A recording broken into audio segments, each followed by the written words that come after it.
Yo, this is Real Talk E. Welcome to the Locker Room. So nothing but basketball. Now, I know everybody watched Game 6, and I might be late, and I apologize. But let's go ahead and talk about it because there's a lot that went on. There's a lot I want to say, and there's a lot I want to talk about the days that are coming up. To start off the game, the Celtics scored 34 points in the first quarter. Now, automatically, if you are letting the Celtics come out and open up the game like this, either two things are going to happen. The Celtics are going to cook you and take the lead and beat you, or the Celtics are going to collapse in the second half and you'll be facing two different teams within one team in two separate halves of the game. Now, what am I saying? Let's look at Game 6, for example. We had the Celtics go up against the Heat. Now, Game 6, first quarter. Celtics come out. They are scoring. They get into the basket. I believe they were shooting 70 or 71% in the first half. Second quarter, they only put up 23 points. They give up 24. But they still have a 4-point lead. And they're holding on to that lead going to halftime. And, like I said, they're shooting 70, 71% in the first half. So they pretty much still got this. Come on in the second half. Now, this is where the team starts to become a whole different team. When they start chucking up threes, when they forget that they're supposed to drive, kick, when they forget that they are supposed to play make for one another, when they forget they're supposed to move the ball around, when they forget that everybody's supposed to get a touch, even if Jason Tatum and Jaylen Brown are the main guys, when they forget they need to get Jason Tatum some shots in the second half or in the game period. A complete different team. And this team is way easier to guard. Not only are they easy to guard, it's like, how did this team make it to the Eastern Conference Finals? How did they even make it to the playoffs? You get what I'm saying? It's so weird watching them. And luckily, they found a way to win this game. Now, let's talk about that real quick. So it was the fourth quarter, and the Celtics are trying to give this game away by any means possible. I mean, they were trying their hardest to lose this game. It looked like they were sick of the pressure applied to them. They were sick of having this weight on their shoulders of, oh, we are trying to make history and be the first team to come back from 3-0. It looked like they were sick of basketball, sick of playing. It looked like they were tired of life. They were trying to pass this game up so bad. They're over here, they can't guard the Heat. They are, picking up fouls every time Jimmy Butler is driving. Every time he touches the ball, they're panicking. They're going away from Duncan Robinson when he's shooting. They're allowing Bam Adebayo to get to the basket and do, what he does. They allow him to be aggressive, and it's like, at this point, who do you guard, bro? Caleb Martin started hitting shots. He put up 21 points. Every time the Celtics pushed the lead to 10, 12, they couldn't even maintain it or at least try to build on it. Nothing. They couldn't even get it to like 14 before the Heat started making a run to push back and bring it back within 4. Every time. This whole entire fourth quarter and the second half in general, honestly. Their main star, Jason Tatum, goes 1 for 9 in the second half. That one came in the fourth quarter. 1 for 9 in the second half. Just bad shots they're just giving him. He still ends the game with 31 points, but they're not the same type of 31 you used to see from Tatum. He got a lot of points at the free throw line, and he still put up a double-double. He had 12 boards, Jaylen Brown had 26 points and 10 boards. Marcus Smart had his second back-to-back 20-point or more game. This is the first time in his career that he has two back-to-back games where he puts up 20 points or more in the playoffs. Last game, I believe he had 24. This game, he had 23. And then we get down to the last couple of possessions. Duncan Robinson gets two of the best looks at a three-point shot that he will ever get. Two of the best that he will ever get in his entire life of being a basketball player. And he misses both of them. I mean, the Celtics were not even going for all the rebounds anymore. They stopped, trying to crash boards. There was a possession where the Heat had like 3 offensive boards just back to back to back. And the Celtics didn't know what to do. Then Celtics choked their 10-point lead. It's now a 2-point lead. Jimmy Butler got the ball. He's coming down.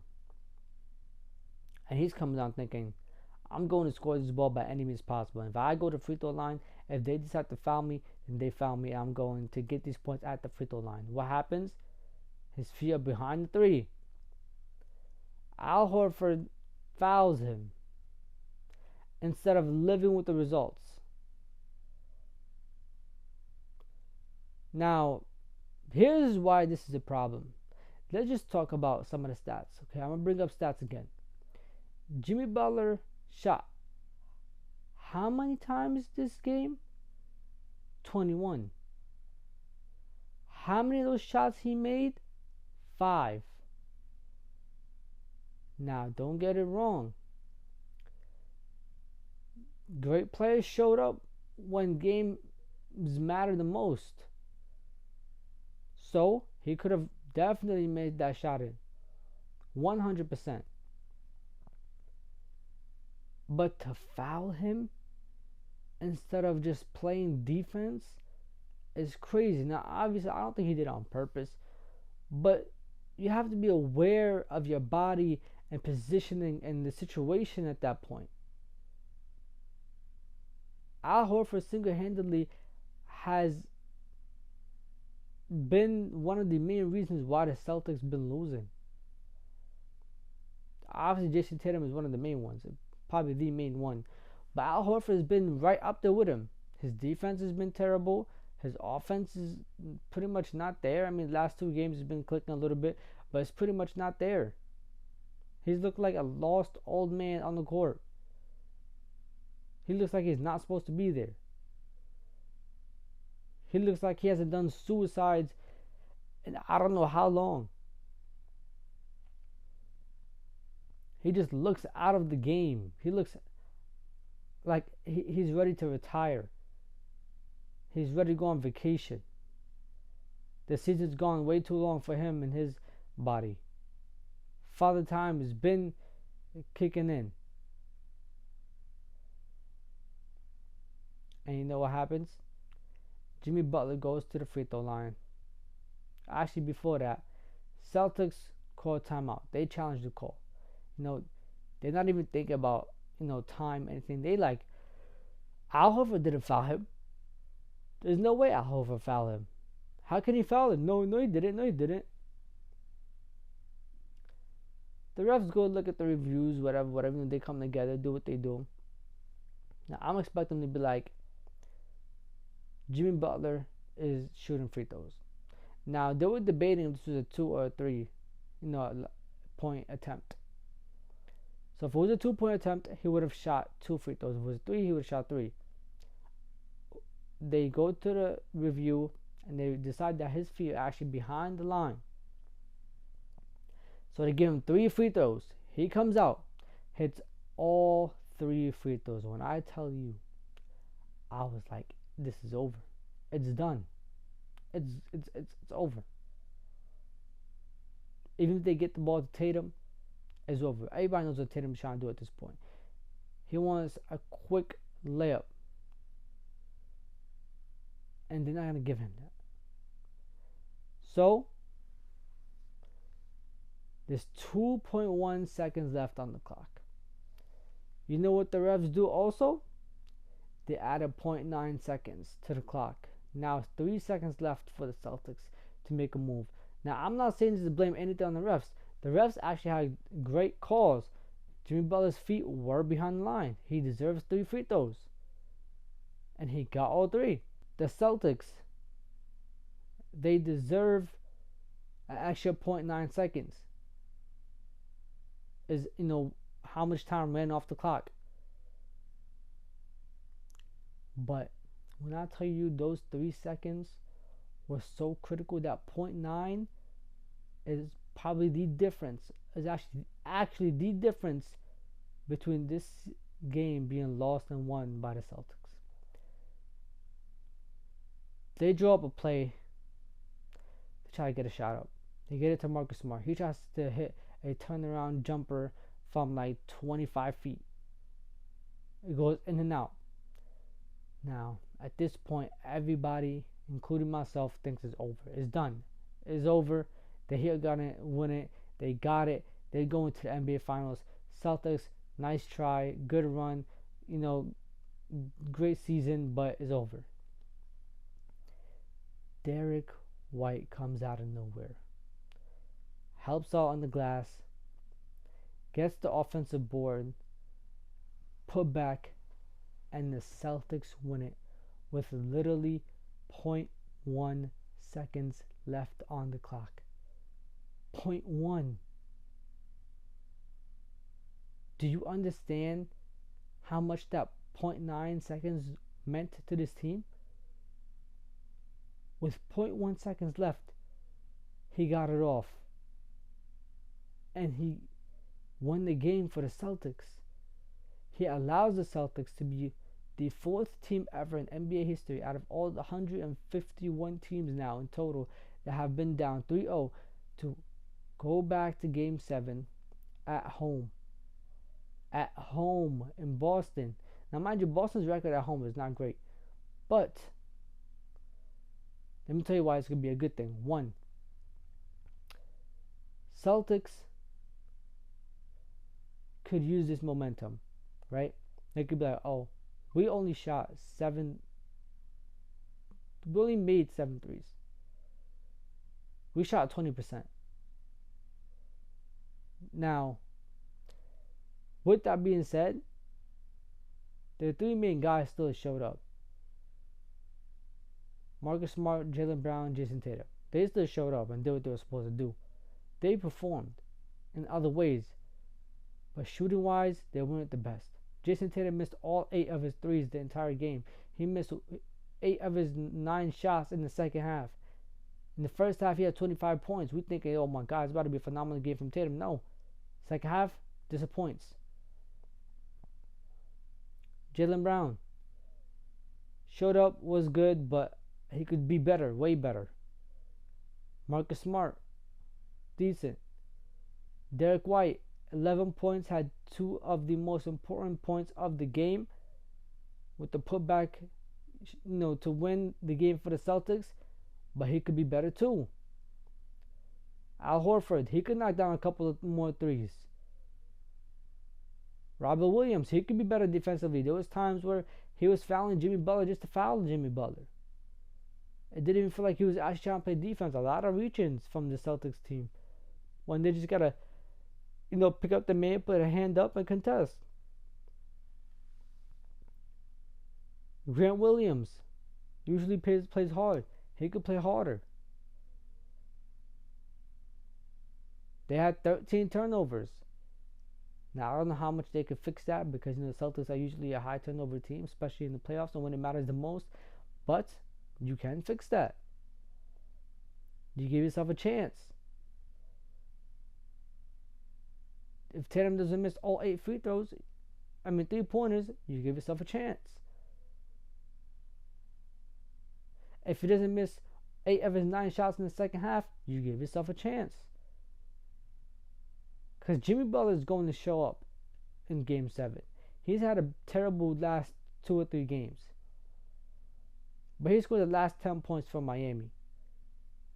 promise you he's going to show up for Game 7. Bam Adebayo missed 11 of his 16 shots in Game 6. I promise you he's going to show up for Game 7. Celtics, you have to be there, be square.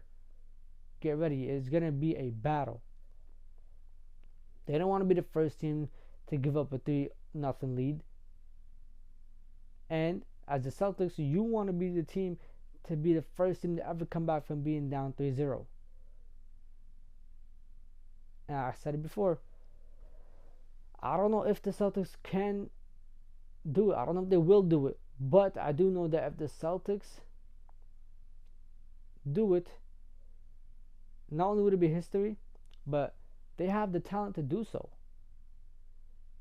They have the talent. Probably they're the only team that actually has the talent to come back from a 3-0 lead. It's can they execute? If they get a lead, can they hold on to the lead? Can they extend the lead? We don't know. That's up to the Celtics to show us.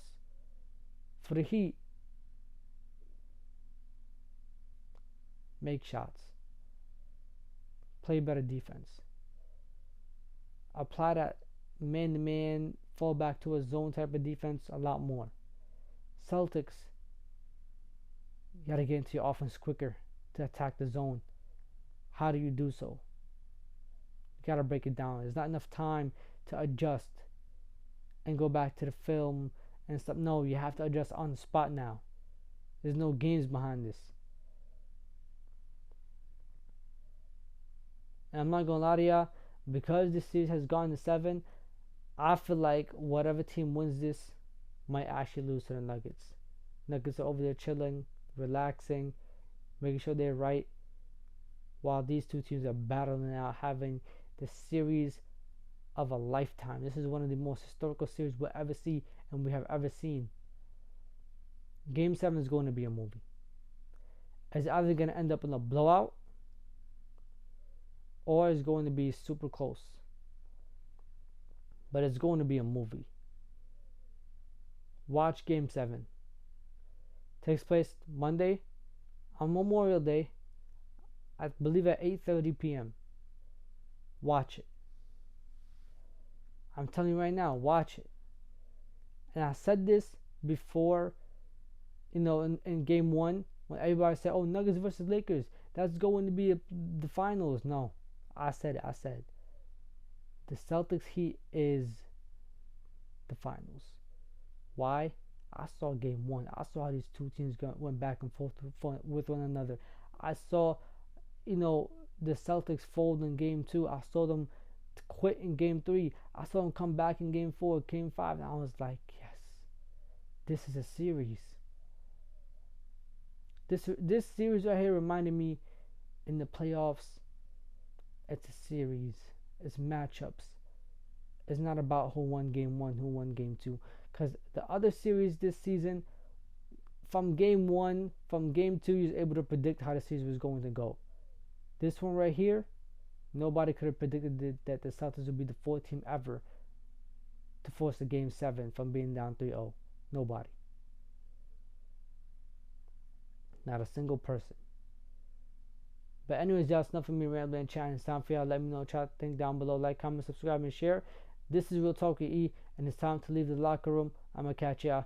Safety in my hearts. Irving puts it up. It's good. Kyrie Irving from downtown. The officials have to review it. And the Lakers win the game. Banks it in. He banks in the 3 to win it. Good. That's why he's NBA All-Defensive Team. Adebayo, sky high with the block and rejection. This is for the win. Got it. Wow. At 7, working against Butler, got down.